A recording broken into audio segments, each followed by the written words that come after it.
ગુજરાત 18 લાઈવમાં આપનું સ્વાગત છે। વડોદરાના સરદાર એસ્ટેટથી વૃંદાવન 4 રસ્તા સુધીના માર્ગ પર રિક્ષા ચાલકના મૃત્યુ બાદ સ્થાનિકોમાં રોષ। પરિવારને વળતર અને જવાબદાર અધિકારીઓ કોન્ટ્રાક્ટરો સામે કાર્યવાહી કરવાની માંગ ઉઠી।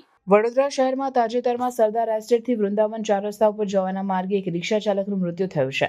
સ્થાનિક લોકોમાં રોષ જોવા મળ્યો હતો। આ વિસ્તારના અનેક રહીશો દ્વારા અવારનવાર તંત્રને જગાડવાનો પ્રયત્ન કરવામાં આવ્યો હતો, છતાં પણ તંત્ર નિષ્ફળ સાબિત થયું। ત્યારે સામાજિક કાર્યકર કમલેશ વર્માની આગેવાનીમાં તમામ સોસાયટીના રહીશો સાથે રિક્ષા ચાલકના પરિવાર અને રિક્ષા એસોસિએશને સાથે રાખીને તંત્ર સમક્ષ સૂત્રોચ્ચાર કરી જગાડવાનો પ્રયત્ન કર્યો હતો।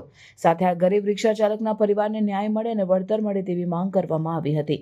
સાથે આ બેદરકારી સ્થાનિક અધિકારીઓ અથવા કોન્ટ્રાક્ટરની હોય ત્યારે મ્યુનિસિપલ કમિશનર, મેયર, ચેરમેન દ્વારા સંપૂર્ણ તટસ્થ તપાસ કરી આવા કોન્ટ્રાક્ટરોને બ્લેકલિસ્ટ કરવામાં આવે, સાથે અધિકારીઓને સસ્પેન્ડ કરવામાં આવે તેવી માંગ કરવામાં આવી હતી।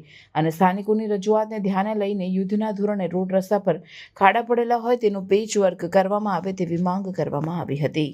વડોદરા શહેરમાં આવેલ જે સરદાર એસ્ટેટથી જે કહેવાય છે કે વાઘોડિયા જવાનો જે મુખ્ય માર્ગ છે, આ રોડ જે કહેવાય છે કે તદ્દન જે ખાડા ભૂવા પડી રહ્યા છે। સાથે સાથે ગઈકાલે રાત્રિના રોજ જે એક રિક્ષા ચાલકનું જ્યારે મૃત્યુ થયું હોય ત્યારે ક્યાંક ને ક્યાંક લાગી રહ્યું છે કે કોન્ટ્રાક્ટરની અને કોર્પોરેશનની બેદરકારીના કારણે મૃત્યુ થયું છે। ત્યારે ખાસ કરીને હું આપના ન્યૂઝના માધ્યમથી અપીલ કરું છું કે આ જે રિક્ષા ચાલક છે, આ રિક્ષા ચાલકના પરિવારને વળતર ચૂકવવું જોઈએ તેવી અમારી ખાસ માંગણી છે। કારણ કે વડોદરા શહેરના નાગરિકો એડવાન્સ ટેક્સ ભરી રહ્યા છે, ત્યારે એડવાન્સ ટેક્સના રૂપે પણ અમને વહેલામાં વહેલી તકે વળતર મળવું જોઈએ। સાથે સાથે અહીંના સ્થાનિકોએ જે કહેવાનો મતલબ કે અહીંના સ્થાનિક લોકો છે તેઓને અવારનવાર જે રજૂઆત લેખિતમાં મૌખિકમાં કરી છે, છતાં પણ વડોદરા શહેરના જાડી ચામડીના મગરોના પેટનું પાણી હલતું નથી। એટલે ક્યાંક ને ક્યાંક વડોદરા શહેરની અંદર જે અહીંના સ્થાનિક કોર્પોરેટરો છે, ધારાસભ્યો છે, સાથે સાથે અધિકારીઓ છે, આ તમામ રીતે નિષ્ફળ થયા હોય ત્યારે ખાસ કરીને વડોદરા શહેરના મ્યુનિસિપલ કમિશનર સાહેબ, મેયર સાહેબ, ચેરમેન સાહેબ, આ તમામ લોકોએ આગળ આવવાની જરૂર છે। કારણ કે 8 મહિના સુધી આ જાડી ચામડીના મગરો વિશ્વામિત્રીમાં સૂતા હોય છે અને જ્યારે 4 મહિનાનો વરસાદ હોય છે ત્યારે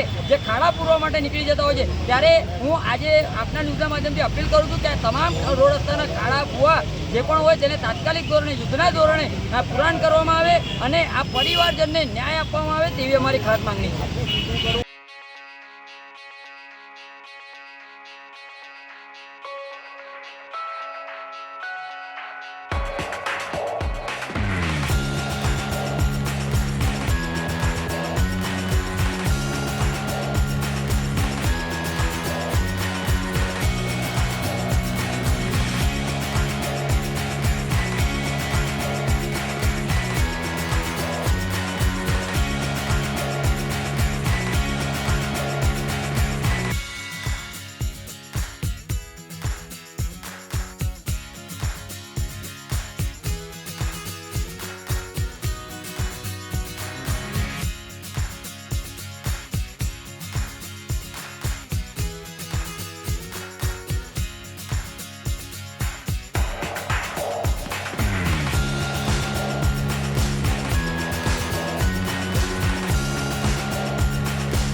Thank you.